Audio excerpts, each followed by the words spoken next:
Break के बाद एक बार फिर से आप सभी दर्शकों का अन्नदाता कार्यक्रम में स्वागत है। बढ़ते हैं अगली प्रस्तुति की ओर।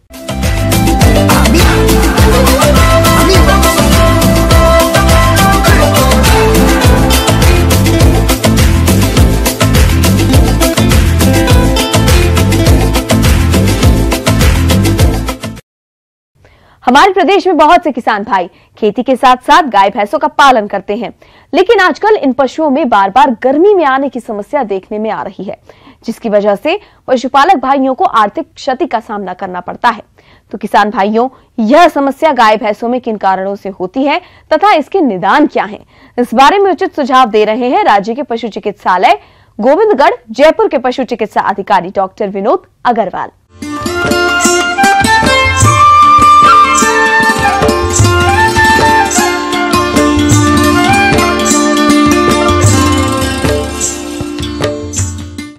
संकर नस्ल की गायों में विशेषकर सबसे बड़ी जो समस्या इस समय है वो है रिपीट ब्रीडिंग की, जिसपे पशु बार बार ताव में आता है, ठहरता नहीं है और हर 10-15 दिन में ही वो हीट में पानी में आने लगता है, जिससे न केवल दूध का नुकसान होता है बल्कि पशु भी गाभण नहीं ठहर पाता है। पशुओं का बार बार गर्मी में आना पशुपालकों के लिए एक गंभीर समस्या है। पशु समय पर गर्भ धारण नहीं कर पाने के कारण पशुपालकों को भारी नुकसान उठाना पड़ता है, जिससे पशुपालकों को बहुत सी बार तो खिलाई पिलाई का खर्चा भी नहीं मिल पाता। इसका मुख्य कारण क्या है? पशुओं में मिनरल्स की कमी, मिनरल मिक्सचर समय पर नहीं देना, बंटा वंटा नहीं खाना, कीड़ों की दवाई टाइम पे नहीं देना, ये सब कारण ऐसे है जिससे पशु बार बार हीट में आता रहता है और रुकता नहीं है और शरीर में पोषक तत्वों की कमी हो जाती है। कुपोषण के शिकार पशु की प्रजनन क्षमता कम हो जाती है। पशु में खनिज मिश्रण व विटामिन ई आदि की कमी से प्रजनन विकार उत्पन्न होते हैं। पशु के मधकाल का पशुपालक को विशेष ध्यान रखना चाहिए। इसके लिए उसे पशु में मध के लक्षणों का ज्ञान होना अत्यंत आवश्यक है, ताकि वह पशु का सही अवस्था में गर्भाधान करा सके। मोटे तौर पर जो पशु सुबह गर्मी में दिखाई दे उसे शाम को गर्भित करवाएं और जो पशु शाम को मध में आए उसे अगले दिन सुबह गर्भित करवाना चाहिए। पशुपालक भाइयों, यदि आप अपने पशुओं का सही समय पर गर्भाधान करवा लेते हैं तो आपकी गाय भैंसें समय पर ब्याएंगी और ये पशु साल भर दूध देते रहेंगे। पशु जब ताव में आए तब गाय तो क्या, पशु जब भी ताव में आती है कम से कम 24 घंटे के लिए ताव में रहती है और भैंस 12 घंटे के लिए ताव में रहती है। एक तो पशुपालक गाय की ताव का बिल्कुल पूरी तरह निगरानी रखे, ये कब पशु आता है, कब उसको की पाली में आता है वो, और बाड़े कब देती है। जब वो हीट में आए तब कुशल पशु चिकित्सक से संपर्क कर उसके ज्ञापन कराना चाहिए, अच्छी नस्ल का सीमन लगाना चाहिए, जिससे कि बार बार वो ताव में नहीं आए। पशुपालक भाइयों, यदि आप अपने पशुओं का सही समय पर गर्भाधान करवाते हैं तो न केवल पशुओं की देखभाल के खर्चे से बच सकते हैं बल्कि इनसे अच्छी आय भी ले सकते हैं। इन पोषक तत्वों की कमी के लिए पशुपालकों को हर दिन 50 ग्राम मिनरल मिक्सचर प्रत्येक पशु को देना चाहिए। खनिज लवण में नमक 50 ग्राम रोज देना चाहिए, जिससे कि इनके शरीर में सूक्ष्म तत्वों की कमी है ना, वो पूरी की जा सके।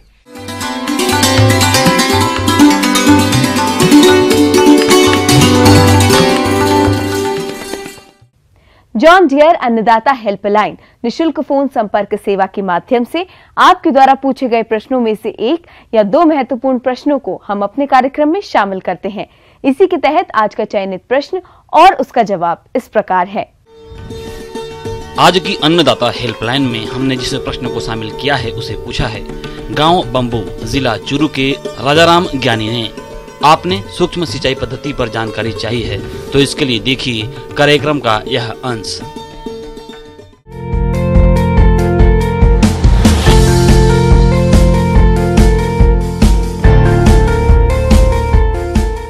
जो ये स्प्रिंकलर इरिगेशन सिस्टम होता है, इसका मतलब होता है कि फव्वारा सिंचाई प्रणाली। तो फव्वारा सिंचाई प्रणाली से खेती बाड़ी के लिए, फसलों में सिंचाई के लिए बहुत अधिक लाभ होता है। अभी तक कोई ऐसा सिस्टम नहीं निकला है सिंचाई में स्प्रिंकलर इरिगेशन और ड्रिप के अलावा कि वो नाप करके और जब सिंचाई की आवश्यकता पड़े तब वो पानी सिंचाई के लिए उतना दे सकें। क्योंकि समय पर पानी की अनुपलब्धता हो जाता है, समय से नहीं मिलता है।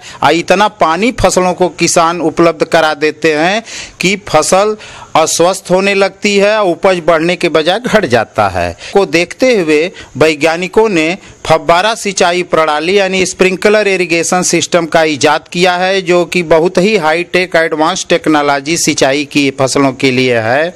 अब इसमें एक तो सबसे बड़ी चीज़ यह है कि कम से कम पानी में अधिक क्षेत्रफल में किसान भाई इसे सिंचाई कर सकते हैं, और इसके लिए जहां पर जिसके संसाधन पानी का उपलब्ध होता है वहां पर 8 से 10 हार्स पावर का ट्यूबवेल लगा करके विशेष रूप से सबके अगर खेत परमानेंट हैं, अस्थाई हैं, तो वहां पर एक पक्का टैंक बना लें, 4-5 मीटर लंबा, 2.5-3 मीटर चौड़ा और 1-1.25 मीटर गहरा, ताकि पानी सुरक्षित उसमें स्टोर रहे और इकट्ठा पानी होने से थोड़ा उसमें साफ सफाई हो जाता है, उसमें अशुद्धियाँ कम होती हैं जो धरातल में बढ़ जाती हैं। इसके बाद फसल की जब आवश्यकता पड़ती है सिंचाई के लिए तो ट्यूबवेल 8 से 10 हार्स पावर को लगा करके पानी लिफ्ट करके और इसमें 20-20 फीट की पाइपें जो मिलती हैं, इसको 1-2 पाइप को जोड़ करके T socket, coupler, jointer, end plug इत्यादि छोटे छोटे जो अवयव होते हैं इसकी मदद से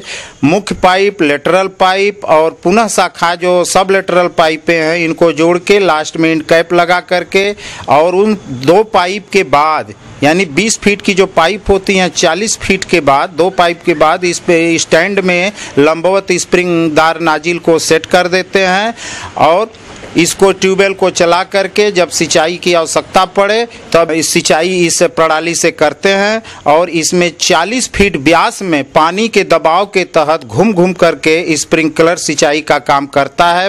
किसान भाइयों, फव्वारा सिंचाई प्रणाली, जिसे हमारे कुछ किसान भाई स्प्रिंकलर सिंचाई प्रणाली के नाम से भी जानते हैं, तो उन्हें सबसे पहले इस प्रणाली के द्वारा सिंचाई करने के लाभों के बारे में पता होना चाहिए, जो कि इस प्रकार है।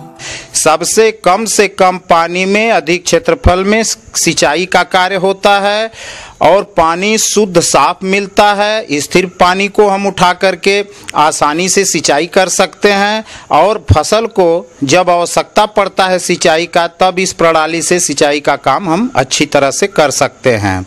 एक समान मात्रा में सभी पौध को पानी सुलभ सिंचाई के द्वारा हो जाता है, न कम लगता है न ज़्यादा, जबकि परंपरागत में अधिक पानी लग जाता है, कहीं ज़्यादा लगता है कहीं कम, इसलिए जड़ कमज़ोर होती है, पौधा स्वस्थ होता है, जबकि इसमें बराबर मात्रा में लगता है। और जब आवश्यकता पड़ता है, सबसे बड़ी खासियत है कि तब इस प्रणाली को लगा करके हम अपना सिंचाई का काम कर सकते हैं।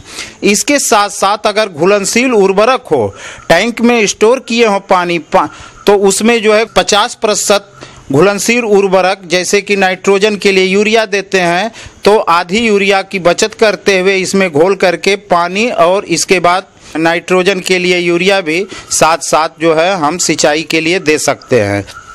और इसके साथ साथ मिट्टी का जो है खेत में कटाव नहीं होता है, बिल्कुल नहीं होता है, खरपतवार बिल्कुल कम उगते हैं। इस प्रकार से स्प्रिंकलर इरिगेशन से हम आवश्यकता के अनुरूप समय से समान मात्रा में सिंचाई कार्य किसान भाई कर सकते हैं और अधिक से अधिक लाभ मिलेगा।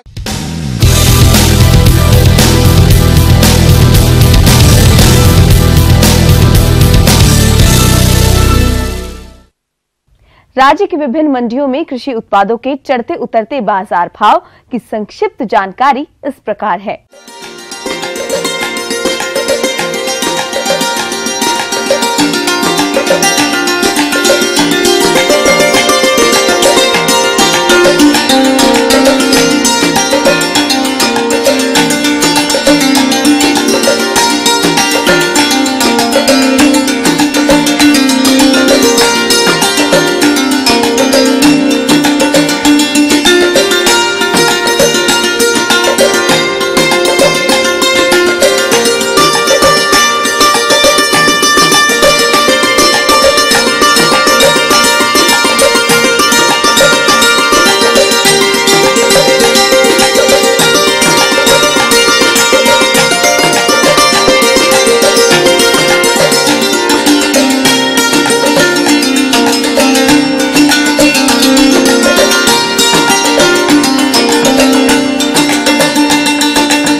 अब आइए देखते हैं कल दिखाए जाने वाले कार्यक्रम की मुख्य झलकियां। गेहूं की फसल में दीमक की समस्या और इसका नियंत्रण।